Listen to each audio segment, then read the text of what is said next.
আজ থেকে প্রায় 1800 বছর আগে সংঘটিত আসহাবে কাহাফের ঘটনা আমরা অনেকেই জানি। রোমান সম্রাট ডিসিয়াসের হাত থেকে রেহাই পেতে সত্যান্বেষী 7 যুবক পাহাড়ের গুহায় আশ্রয় নিয়েছিলেন এবং সেখানে এক ঘুমেই 300 বছরেরও বেশি সময় পার করেছিলেন।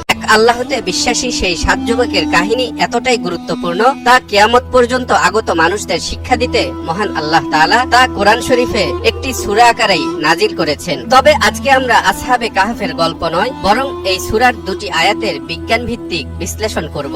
দেখাবো মহান আল্লাহ তাআলা কিভাবে ছোট ছোট শব্দের মধ্যে গভীর অর্থবহ কথা লুকিয়ে রেখেছেন। চলুন শুরু করি। মহাগ্রন্থ আল কোরআনের 18 নম্বর সূরা আল কাহাফ, যা মক্কায় অবতীর্ণ হয়েছে। এ সূরায় আল্লাহ তাআলা উম্মতে মুহাম্মাদের উপদেশের জন্য পূর্ববর্তী যুগের বিভিন্ন ঘটনা বর্ণনা করেছেন, যেসব ঘটনাবলী মানুষকে বিপদে ধৈর্য ও প্রতিকূল পরিবেশে আল্লাহর উপর ঈমান দৃঢ় রাখতে সাহস যোগায়। এ সূরার 2টি আয়াতের মধ্যে আসহাবে কাহাফের যুবকদের সম্পর্কে এমন বৈজ্ঞানিক তথ্য দেয়া হয়েছে যা আজকের আধুনিক বিজ্ঞানীদেরকেও অবাক করে দেয়। যেমন 18 নম্বর আয়াতে বলা হয়েছে, وَتَحْسَبُهُمْ أَيْقَاظًا وَهُمْ رُقُودٌ وَنُقَلِّبُهُمْ ذَاتَ الْيَمِينِ وَذَاتَ الشِّمَالِ وَكَلْبُهُمْ بَاسِطٌ ذِرَاعَيْهِ بِالْوَصِيدِ لَوِ اطَّلَعْتَ عَلَيْهِمْ لَوَلَّيْتَ مِنْهُمْ فِرَارًا وَلَمُلِئْتَ মিনহুম রুবা। তুমি মনে করবে তারা জাগ্রত, অথচ তারা ঘুমন্ত। আমি তাদেরকে পার্শ্ব পরিবর্তন করাচ্ছিলাম ডান দিকে ও বাম দিকে। তাদের কুকুর ছিল সামনের পা দুটি গুহাদ্বারে প্রসারিত করে। যদি তুমি উঁকি দিয়ে তাদেরকে দেখতে, তবে পেছন ফিরে পলায়ন করতে এবং তাদের ভয়ে আতঙ্কগ্রস্ত হয়ে পড়তে। এই আয়াতে মহান আল্লাহ তাআলা গুহাবাসী যুবকদের কথা বলেছেন, যারা গুহার ভেতরে 1 বছর নয়, 2 বছর নয়, 300 বছরেরও বেশি সময় ধরে ঘুমিয়েছিল এবং আল্লাহ তাদেরকে ঘুমের মধ্যেই পার্শ্ব পরিবর্তনের কথা উল্লেখ করেছেন। এখানে ঘুমের মধ্যে এভাবে ডান কাত এবং বাম কাত করে পার্শ্ব পরিবর্তনের প্রয়োজনীয়তা কি?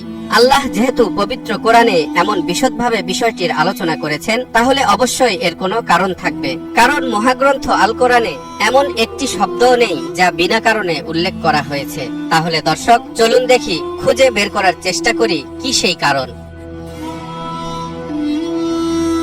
অতি সম্প্রতি বিজ্ঞানীদের গবেষণায় উঠে এসেছে, যদি কোনো ব্যক্তি দীর্ঘ সময় ধরে একই পজিশনে শুয়ে থাকে বা ঘুমিয়ে থাকে, তাহলে মারাত্মক স্বাস্থ্য ঝুঁকির সম্ভাবনা রয়েছে। যেমন রক্ত সঞ্চালন বাধাগ্রস্ত হতে পারে, শরীরের যে পাশে শুয়ে থাকা হবে তার সংস্পর্শে থাকা অংশে ঘা সৃষ্টি হবে এবং রক্ত জমাট বাঁধবে। দীর্ঘ সময় ধরে একই অবস্থানে শুয়ে থাকার ফলে যে ঘা হয় তাকে প্রেসার সোর বলা হয়। কারণ যখন একজন ব্যক্তি দীর্ঘ সময় ধরে একই অবস্থানে শুয়ে থাকেন, তখন শরীরের এক অংশের উপর ক্রমাগত চাপের ফলে রক্তনালীগুলো সংকোচন এবং আটকে যেতে পারে, যার ফলে রক্ত দ্বারা বাহিত অক্সিজেন এবং অন্যান্য নিউট্রিয়েন্ট গুলো ত্বকে পৌঁছাতে ব্যর্থ হয় এবং ত্বক মারা যেতে শুরু করে। সেই সাথে শরীরে ঘা দেখা দেয়। আর যদি এই ঘায়ের চিকিৎসা দ্রুত করা না হয়, তাহলে ত্বকের চর্বি এবং পেশি টিস্যুর স্তরগুলো মারা যেতে পারে, এমনকি তা জীবনকে মৃত্যুর দিকে নিয়ে যেতে পারে।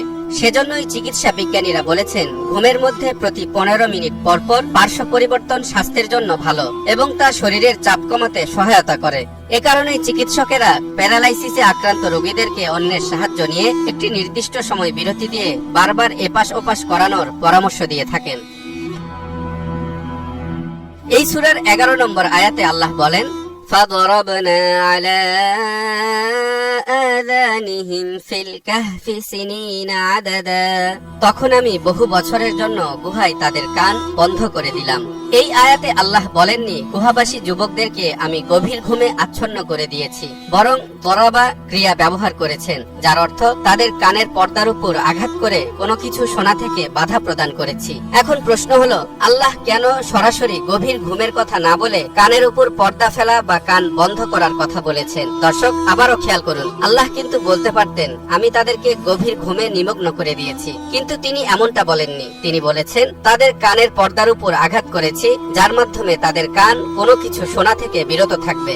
এখানে একটি চমৎকার বৈজ্ঞানিক ব্যাখ্যা রয়েছে। একাধিক গবেষণায় দেখা গেছে ঘুমের সময় কান একটি মাত্র ইন্দ্রিয় যা সচল থাকে।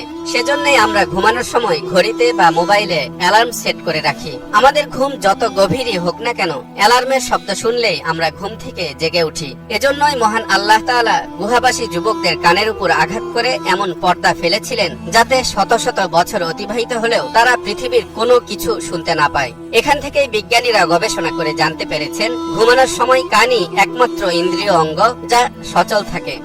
দর্শক, এবার দেখুন কোরআনের প্রতিটি শব্দই প্রজ্ঞায় পরিপূর্ণ। কখনো কখনো এটি একটি মাত্র শব্দের মাধ্যমে একটি মহাসত্যের দরজা খুলে দেয় এবং প্রতিটি শব্দের মাধ্যমে প্রমাণ করে এটি আল্লাহর ঐশী বাণী। আমরা যখন কোরআন এবং বিজ্ঞানের এই রহস্যময় সম্পর্ক নিয়ে চিন্তা করি, তখন আমাদের মনের মধ্যে একটি গভীর বিশ্বাস জন্ম নেয়। নিশ্চয় মহাগ্রন্থ আল কোরআনের প্রতিটি শব্দের মধ্যে রয়েছে এমন গভীর তাৎপর্য যার কিছু অর্থ আমরা বের করতে পেরেছি